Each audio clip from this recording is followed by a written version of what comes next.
Have you ever noticed what happens when a group of people gets together to discuss something important? But in almost every room, there is one person who does the exact opposite. They sit back, blend into the background, and say absolutely nothing. Almost instantly, the room turns into a competition for airtime. Human nature conditions us to misread this. We instinctively look at the quietest person and assume they are shy, intimidated, or simply don't have anything valuable to add. People talk over each other, raise their voices, and desperately scramble to project their own intelligence. We confuse volume with competence, but if you watch them closely, if you follow their eyes, you'll notice they aren't shrinking from the conversation, they are scanning it.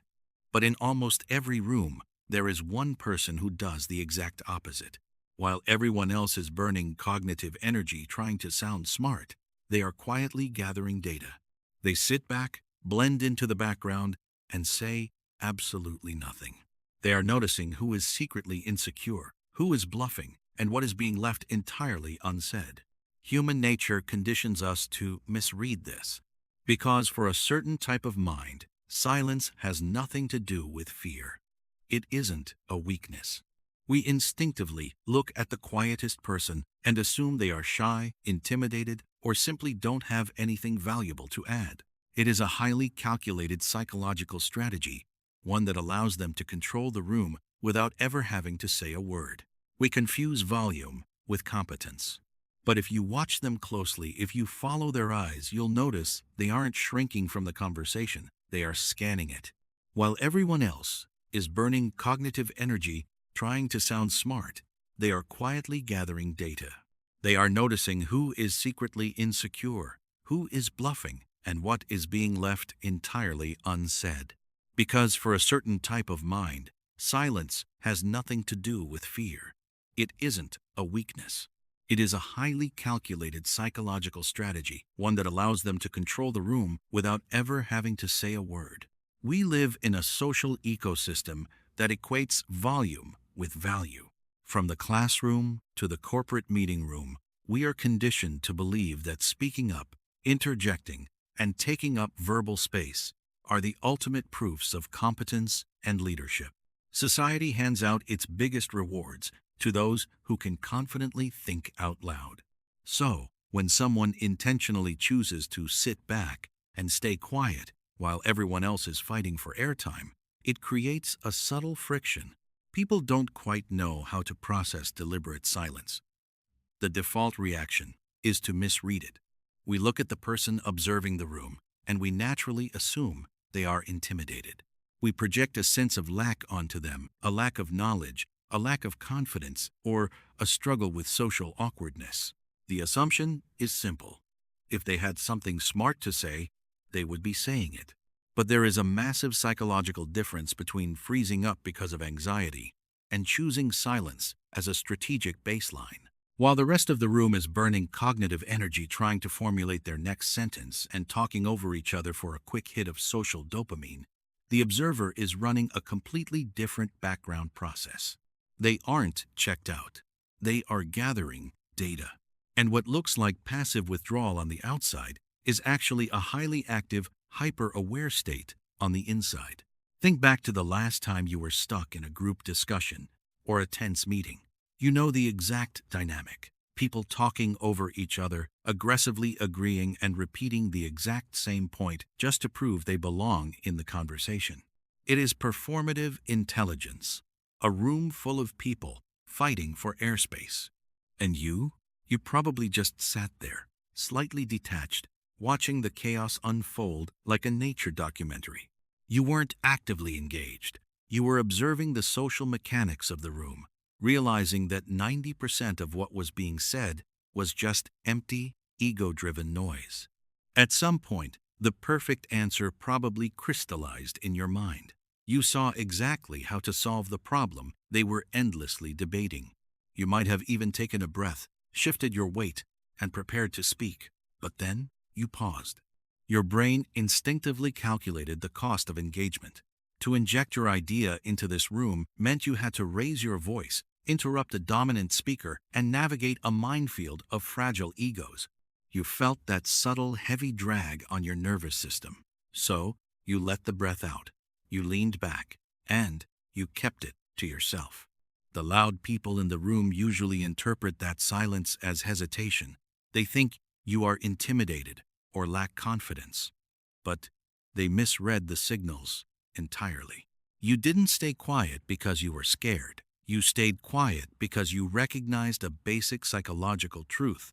Proving you were right simply wasn't worth the energetic tax of the interaction. But living entirely in the observer role comes with a heavy, quiet tax. There is a deeply frustrating friction between the richness of what is happening inside your mind and the flattened way the world perceives you. Because society has a dangerous cognitive bias. It constantly confuses confidence with competence. It equates volume with value. You likely know this exact feeling. You sit in a room, silently synthesizing information, waiting for the precise moment to deliver a well-thought-out point. But before you do, someone else blurts out a loud, half-baked thought and everybody nods. You watch, completely paralyzed by the irony, as sheer extroversion gets praised while your fully formed, nuanced ideas stay locked in your throat. Over time, this dynamic doesn't just annoy you, it starts to rewrite your self-image. When people consistently underestimate you, assuming your silence means you have nothing to offer, a dangerous thought loop begins. You start to internalize their blind spot. You wonder, should I just start talking over people? Do I need to perform a fake, aggressive version of myself just to be seen? This is the core psychological trap. You are caught in a daily tug-of-war. The intense external pressure to speak up and be loud fights a relentless battle against your nervous system's natural instinct to step back, process, and observe. And managing that contradiction every single day is profoundly exhausting. At a cognitive level, high intelligence often comes with a completely different way of processing social data. If you watch a group conversation closely, you will notice a familiar pattern. Most people aren't actually listening, they are simply waiting for their turn to speak. They are mentally rehearsing their next sentence, eager for the quick dopamine hit of being heard and validated. But the highly observant mind operates on a different bandwidth. For them, silence isn't an absence of thought. It is an active state of high-speed processing. They are quietly mapping the room. While someone else is talking, they aren't just absorbing the vocabulary. They are tracking inconsistencies in the story, noticing subtle shifts in body language, and decoding the real, unspoken motives hiding behind a loud opinion. Because their brains are naturally wired to recognize larger patterns, they instantly sense when a conversation is spiraling into an ego-driven debate. They understand that words have weight, and throwing them into a chaotic, emotionally charged argument is a massive waste of mental energy. Silence, then, is never a sign of hesitation. It becomes a deliberate boundary, a protective filter that insulates them from unnecessary drama and allows them to observe the game without getting played by it. There is a rare, sudden shift that happens if you push a highly observant person into a corner. If you force them to finally speak to defend themselves or dismantle a flawed argument, you won't get a panicked reaction. You will get an avalanche. In that moment, you realize exactly how much they've been holding back. You see how closely they've been tracking every inconsistency, every ego trip, every logical hole in the room. Their breakdown of the situation is surgical, but the problem is, this explosion is rare. Most of the time, they don't fight back. They just mentally disengage. And this is where a personal coping mechanism turns into a systemic problem. We live in an ecosystem that structurally rewards volume over nuance. The algorithm of modern life, whether in a corporate boardroom, a relationship, or on a social timeline, is designed to elevate confident ignorance.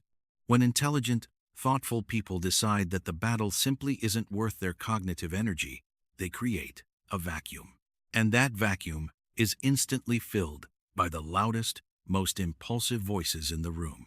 When the observant withdraw to protect their own nervous system, bad ideas go unchallenged. Toxic environments solidify into the norm. Complexity gets flattened into aggressive, black and white certainties. This is the tragic irony of intellectual retreat. The silence that feels like a protective shield is actually a surrender of territory. You might save your energy today by not arguing with a fool. But the ultimate, hidden cost of staying quiet to protect your peace is that, eventually, you have to live under the rules of those who never stop talking. The next time you're in a crowded room and notice someone sitting quietly on the periphery, do not make the mistake of assuming they are checked out, intimidated, or socially lost. While everyone else is fighting for the spotlight, burning cognitive energy just to dominate the conversational space, the quiet observer is doing something far more complex. They are reading the room's nervous system. They are noticing the subtle shifts in posture, the micro-expressions, the insecurities hiding behind loud jokes, and the exact things that are being deliberately left unsaid. We live in a culture that confuses volume with presence, assuming the loudest person holds the most power. But true psychological leverage doesn't need to perform. It doesn't need to shout to validate its own existence. Silence is not an absence of thought. It is an active, heavy, and deliberate filter. It is the ultimate boundary. So, let the room spin. Let people over-explain and reveal their hands. Keep watching, keep processing, and hold your energy. Because the true power in any room always belongs to the person who only breaks their silence when they know exactly what to say and when their words are undeniably heavier than the noise.